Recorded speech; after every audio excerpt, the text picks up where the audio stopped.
ក្នុងវីដេអូនេះខ្ញុំនឹងមកបញ្យល់បន្ថែមទាក់ទងទៅនឹងការប្រើប្រាស់ Google Lab FX វាជា product របស់ Google ហើយបើសិនបើបងប្អូនចង់ប្រើ Google Flow ឬក៏ Google Lab FX នេះចាំបាច់ត្រូវមាន account ចាប់ពី Pro ទៅព្រោះ account Free បានតិចតួចណាស់បងប្អូនផលិតបានតែប្រហែលវីដេអូទេសម្រាប់ account Pro បច្ចុប្បន្នបងប្អូនចាយលុយខ្ទង់ប្រហែលជា$3ឡើងបែ3 4 $5ខ្ទង់នឹងទេក្នុងមួយឆ្នាំអញ្ចឹងបងប្អូនទទួលបាន account Pro មួយដែលជារៀងរាល់ខែបងប្អូនទទួលបាន 1000 credit អញ្ចឹងវា refresh រៀងរាល់ខែ 1000 credit នេះបងប្អូនផលិតវីដេអូបានប្រហែលជា100វីដេអូសម្រាប់វីដេអូអត់សំឡេងហើយវីដេអូមានសំឡេងស្រាប់បានប្រហែលជា50វីដេអូអូខេអញ្ចឹងបានប៉ុណ្ណឹងសម្រាប់គុណភាព account Pro បើសិនបើបងប្អូនមាន account Ultra យើងលេងខ្វល់ហើយព្រោះ Ultra វាមានច្រើន credit មួយខែមានរហូតដល់ 45000 credit អញ្ចឹងបងប្អូនអាចផលិតវីដេអូបានច្រើនមែនទេប៉ុន្តែតម្លៃរបស់វាគឺស្មើនឹង account Pro នេះមួយឆ្នាំ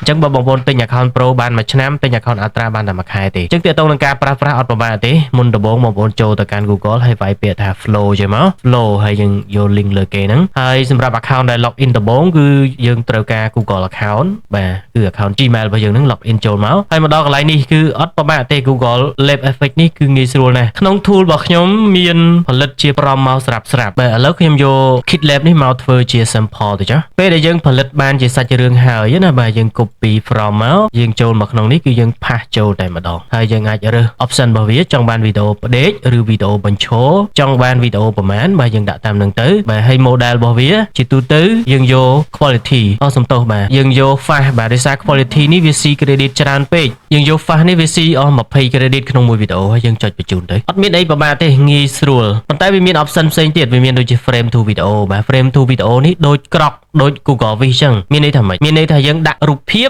ហើយយើងដាក់ពាក្យបញ្ជាយើងដាក់ prompt ចូលអញ្ចឹងវានឹងយករូបភាពហ្នឹងបង្កើតទៅជាវីដេអូបាទមានន័យថាវាធ្វើឲ្យរូបភាពហ្នឹងមានចលនាជាវីដេអូអូខេអញ្ចឹងវាជា option ដែលបងប្អូនអាចប្រើបានក្នុងករណីបងប្អូនផលិតទៅមុខខុសបាទចេញមុខអត់ដូចណាព្រោះ text to video នេះវាអត់អាចរក្សាបាន 100% ទេវាអាចនឹងខុសគ្នាតិចតួចអីចឹងទៅប៉ុន្តែបើសិនបើបងប្អូនយក frame to video នេះយើងផលិតរូបភាពសិនយក prompt ហ្នឹងផលិតជារូបភាពសិនទើបផលិតជាវីដេអូតាមក្រោយអាហ្នឹងគឺ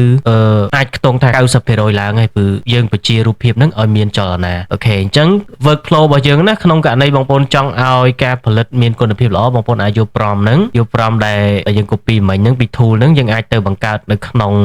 នុង Google Vision ហើយចាំយកមកផាសនៅក្នុងនេះយើងយក option ទី2វិញគឺ frame to video ហើយចាំយើងផាស prompt ចូលទៅអាហ្នឹងគឺស្អាតអាហ្នឹងគឺធ្វើទៅបានស្អាតប៉ុន្តែសម្រាប់ tool របស់ខ្ញុំដូចជា tool តុក្កតា tool អីហ្នឹងការពិតទៅយើងធ្វើតាមតែ text to video នេះក៏បានដែរក៏ស្អាតដែរអត់សូវខុសគ្នាទេព្រោះតុក្កតាភាគច្រើនវាមិនមានចាប់ទម្រង់មុខអីដូចមនុស្សដូចអី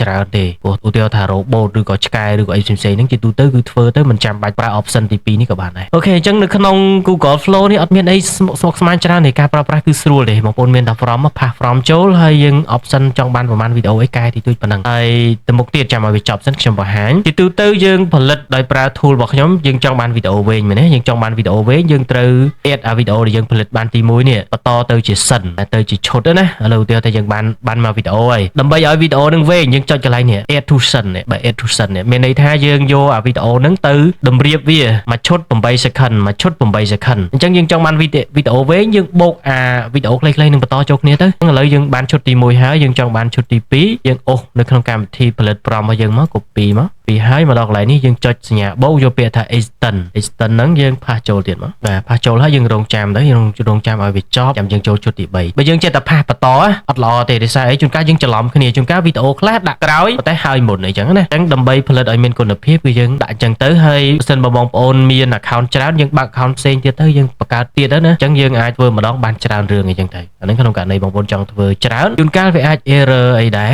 បាទព្រោះ Google Flow ហ្នឹងវាមិន smooth 100%ទេពេលខ្លះអ៊ីនធឺណិតយើងដើរយឺតពេលខ្លះអីទៅអាចមានការ error អីចឹងដែរយើងផាសចូលម្ដងទៀតមកហើយខ្ញុំគិតថាអត់ចាំបាច់បញ្យល់លេខបន្ថែមទៀតទេព្រោះនៅក្នុងមេរៀន Kit Lab គឺខ្ញុំធ្លាប់បញ្យល់ច្រើនហើយទាក់ទងនឹងការប្រើ tool Kit Lab ពួកនេះណាអញ្ចឹងវីដេអូទាក់ទងនឹង Google Lab FX នេះគឺខ្ញុំអត់មានអីបញ្យល់បន្ថែមច្រើនទៀតទេខ្ញុំគ្រាន់តែប្រាប់ប៉ុណ្ណឹងហើយបងប្អូនដែលចង់ edit ឧទាហរណ៍ថាយើងផលិតមកអត់ស្អាតយើងចង់លុបចេញវិញណាយើងចុចកន្លែងនេះសញ្ញាស្នាមដៃនេះរែងវាមកបាទអញ្ចឹងវាចេញសញ្ញានេះបើយើងចុចដកមានន័យថាលុបវីដេអូនឹងចេញហើយអូខេទៀតដែរពេលយើងធ្វើហើយនេះចុចសញ្ញា download នេះមកនេះពេលសញ្ញា download នេះមកវាចាប់ផ្ដើម export វីដេអូនឹងចេញហើយអញ្ចឹងឧទាហរណ៍ថាយើងបង្កើតបាន 10 ឈុតជាទូទៅបាន4 10ឈុតអីយើង export វាចេញម្ដងទៅបើយើងដាក់វែងពេកវា error ដោយសារអានឹងធ្វើមិន tool របស់គេបាទ tool របស់ Google វាអត់ជា smooth អីឲ្យល្អប្រហែលនោះទេអញ្ចឹងត្រឹម1នាទី2នាទីឬថាយ៉ាងយូរ3នាទីចុះហើយយើងអាច download វាចេញម្ដងទៅ download ហើយយើងលុបចេញយើងបង្កើត sync តទៀតមកហើយយើង build វាទៀតទៅឲ្យបានត្រឹម1នាទី2នាទីយើង download ទុកម្ដងទៅហើយចាំយកទៅ mix គ្នានៅក្នុង CapCut ឬក៏កម្មវិធីកាត់វីដេអូអីផ្សេងៗទៅអានឹងទើបយើងបានវីដេអូវែងបើថាឲ្យចង់បានម្ដងទៅវែង build នៅក្នុង Google Lab FX នេះគឺពិបាកបន្តិចដោយសារវា error វា error ឬក៏ជួនកាលទៅយូរយើង export ទៅយូរមែនទេអញ្ចឹងខ្ញុំសូមបញ្ចប់វីដេអូនឹងប៉ុណ្្នឹងចុះ